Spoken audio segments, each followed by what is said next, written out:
Anambero ndio tena tumekutana kwenye dondoo za kisiasa, na siku ya leo tumependa kugusia kidogo kuhusiana na kile ambacho baadhi ya watu wamekuwa wakihoji, ni namna gani rais wa Marekani Donald Trump anaweza akawa anasema anayoyasema na bado akaendelea kuwa na ushawishi na pengine kuendelea kuwavutia watu wengi. Nikaona labda tugusie kuhusiana na kauli za Trump ambazo kwa hakika ndizo unaweza kusema ndio uimara, lakini pia ni udhaifu wake. Kwa hiyo kwa ujumla wachambuzi kwa muda mrefu wamekuwa wakiangalia ile swala la uwezo wa ama kauli za baadhi ya marais hapa nchini Marekani, na inaonyesha Rais Donald Trump yuko hapo kati ya kiwango chake cha utoaji wa hotuba huko kuanzia kiwango cha darasa la 5, uelewa darasa la 5 mpaka darasa la 7. Wengine wanasema darasa la 4 mpaka darasa la 7. Lakini hii ni kwa jumla.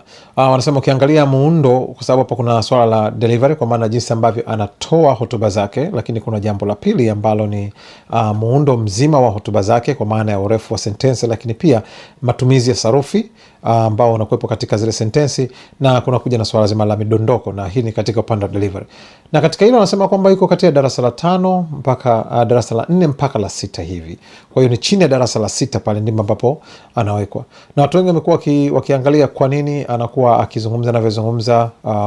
Ukweli wa mambo ni kwamba hiyo ni sehemu ya udhaifu wake katika namna ya kuweza kutengeneza sentensi. Inaonekana kuwa sehemu ya udhaifu wake kwa sababu haonekani kuwa mtu ambaye ana kwa Kiingereza wangesema ana articulate na watu ambao ni waelewa zaidi, na ndio maana hafanyi vizuri sana katika ile level ya watu ambao wana degree ya kwanza na kuendelea. Kwa hiyo miongoni mwa wasomi, Trump si mtu maarufu kwa sababu wasomi wengi wanapomsikiliza wanabaki na maswali ya huyu mtu anazungumza nini, kwa nini anazungumza hivi, inakuwaje mtu mwenye akili timamu labda anazungumza mambo kama haya.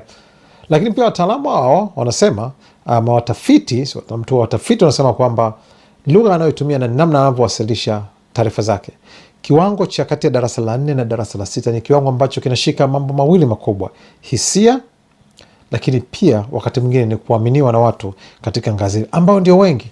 Na ndio maana Rais Donald Trump anafanya vizuri sana katika sehemu kama mashinani tunakoita, sehemu ambao ni nje ya miji, katika sehemu ambazo elimu yao ni ndogo. Watu wale wanasema wanaweza wakahisi kuwa pamoja na Trump, wanahisi inclusivity, wanahisi kwamba Trump ni mmoja wao kwa namna anavyozungumza. Kwa hiyo unaweza kuzungumza kwamba urefu ama ubora mdogo wa sentensi zake, ubora mdogo wa hotuba zake ndio kati ya vitu ambavyo kwake vinakuwa ni liability, ama inaweza kuwa ndio mapungufu ama udhaifu ambao unaweza kusema ni weakness kwake, kwa miongoni mwa wale ambao wana elimu ya juu na pengine wanafuatilia. Lakini kwa watu wengi ambao hawana elimu hiyo, kwa watu wengi ambao wanataka mtu anaweza kuzungumza kama wakajihisi anazungumza nao, hiyo ndio sehemu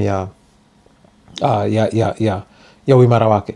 Na imefikia hatua ambayo sasa hivi Rais Donald Trump anaweza akasema jambo watu kusema kwamba labda hakumaanisha, na kama alimaanisha basi mmemchukulia vingine, kwa sababu Rais Trump anapozungumza mambo anazungumza katika hali fulani.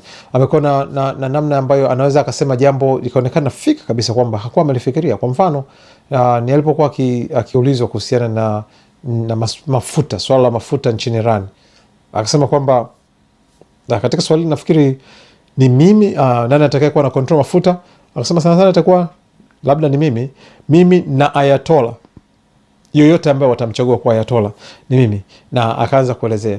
Kwa hiyo ukisikiza katika sehemu ya hotuba zake, kwa mfano alipokuwa akizungumza katika anapohutubia sehemu mbalimbali, kuna vitu ambavyo anazungumza watu wanasema kwamba lakini huyu ni Trump pekee anayeona hii pengine katika nchi nzima. Lakini ukweli mambo ni kwamba wapo watu ambao wanaamini kile anachokisema, wanahisi anaongea katika lugha yao, hatumii maneno magumu, hatumii vocabularies nyingi ambazo zinaweza kufanya watu wengine wahisi kwamba ile hotuba si yao. Kwa hiyo nataka kusema kwamba kuna swala, sijajua wengine waandishi wa habari mmesomea wapi, ama pengine kama hili pia ilikuwa ni sehemu ya mjadala, lakini katika chuo nimesomea, nakumbuka profesa akituambia kwamba kiwango chenye mafanikio zaidi katika uandishi, kiwango chenye mafanikio zaidi ili kueleweka katika kile unachokifanya kama mwandishi, unachambua au unatangaza ama unaandika tu, basi andika kwa kiwango cha darasa la 5. Kiwango cha darasa la 5 ndio kiwango ambacho mwenye elimu kubwa anaweza akaelewa, na mtu mwenye elimu ndogo pia anaweza akaelewa.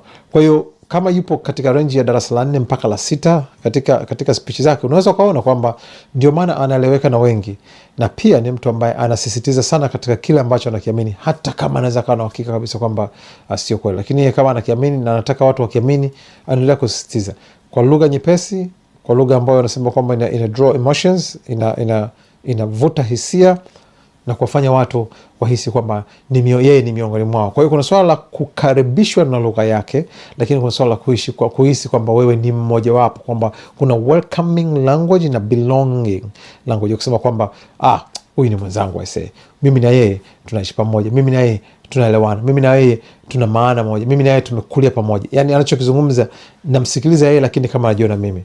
Ndicho ambacho anakifanya Rais Donald Trump. Kwa hiyo ningetamani tu watu wajue kwamba kabla hajaendelea kuona ni kwa nini anaendelea kuwavutia wa Marekani, mtambue kwamba lugha anayoitumia Rais Donald Trump ndiyo haswa unaweza kusema ni ubora wake, ni muhimili wake, lakini pia wakati huo ndio udhaifu wake.